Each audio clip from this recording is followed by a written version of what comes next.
Assalamu alaikum. Today, I'd like to reflect on one of the most powerful chapters in the Qur'an, Surah Al-Mulk, the 67th chapter of the Qur'an.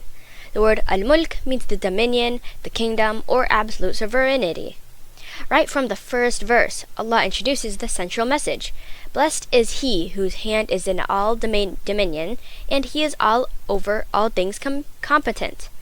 Everything that follows in the surah develops this idea. The surah also asks us a profound question. If Allah truly owns and controls everything, how should that change the way we live? Surah Al-Mulk is not just giving information about Allah's power, it is calling us to recognize His authority, trust His wisdom, fear His judgment, and prepare for our return to Him. The surah begins by establishing a foundation. Allah possesses complete authority over creation. Human beings often feel powerful because of wealth, status, technology, or influence. Nations feel powerful because of military strength and economic success. But Surah Al-Mulk reminds us that all human power is temporary. Allah says, "He who created death and life to test you as to which of you is best indeed." Notice something remarkable. Allah mentions death before life. Scholars explain that this immediately reminds us that our existence is not random. We are living within a test designed by Allah. We did not choose when we were born. We cannot stop aging. We cannot guarantee tomorrow. Every breath is under Allah's control. The surah strips away the illusion that we are independent. Instead, it teaches us that every moment of our lives unfolds under the dominion of Allah. This realization should not make us hopeless. It should make us humble. Because if Allah controls everything, then our success ultimately comes from Him, our protection comes from Him, and our future rests with Him. After establishing His sovereignty, Allah directs our attention toward the universe. He says that He created 7 heavens in layers and that no flaw can be found in His creation. Then Allah challenges us, look again, and then look again and again. This is one of the most fascinating passages in the Qur'an. Allah invites investigation. He invites observation. He invites reflection. The more deeply a person studies creation, the more signs they find of order, precision, and wisdom. The stars move according to precise laws. The earth sustains itself life through countless interconnected systems. The human body functions through extraordinary complexity. Surah Al-Mulk teaches us that creation is not just something to enjoy, it is something to contemplate. Every sunrise, every night sky, every living creature becomes evidence pointing toward the Creator. The surah is training the believers to develop what we might call a sign-seeking mindset. Instead of seeing the world as random, we see it as meaningful. Instead of seeing nature as self-sustaining, we see it as sustained by Allah. The universe becomes a classroom that teaches us about its creation.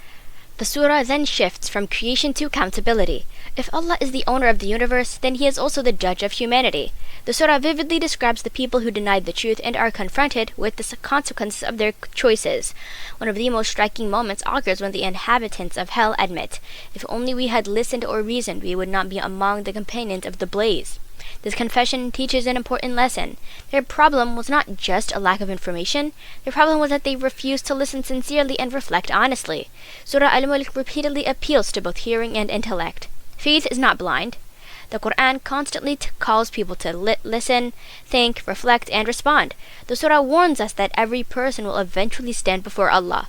The question will not be, how famous were you? How wealthy were you? How many followers did you have?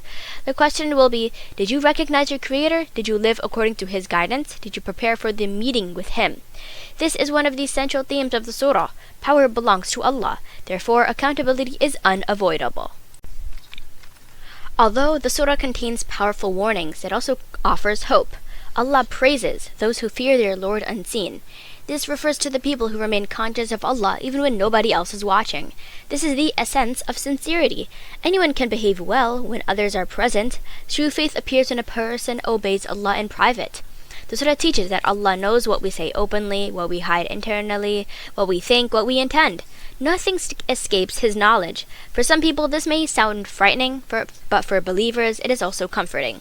When others misunderstand us, Allah knows. When our efforts go unnoticed, Allah knows. When we struggle silently, Allah knows. The one who owns the universe is fully aware of every detail of our lives. This creates a beautiful balance between fear and hope. We fear displeasing Allah, but we hope in His mercy and reward. Toward the end of the surah, Allah asks a series of powerful questions. Who can provide for you if Allah withholds provision? Who can protect you if Allah chooses not to? Who can guide you if Allah leaves you astray? The answer is obvious. No one. These questions expose a common human weakness. We often place ultimate trust in material things, money, careers, connections, technology, but all of these are limited. Surah Al-Mulk redirects our dependence toward Allah subhanahu wa ta'ala. This does not mean abandoning effort. Rather, it means recognizing that effort only succeeds through Allah's permission. We work hard, but our hearts rely upon Allah. We plan carefully, but we trust Allah's decree.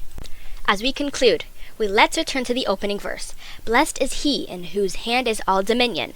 The central message of Surah Al-Mulk can be summarized in one sentence. Allah is the absolute king of all existence, and recognizing his sovereignty should transform how we think, live, worship, and prepare for the hereafter. The surah calls us to reflect on creation, recognize Allah's power, live with accountability, fear his judgment, hope in his mercy, and depend on him alone. Every night that we recite Surah Al-Mulk, we are reminded that this world does not belong to us. We belong to Allah subhanahu wa ta'ala, and one day we will return to him. May Allah make us among those who understand his signs, live in obedience to him, and meet him with hearts that are sound. Ameen.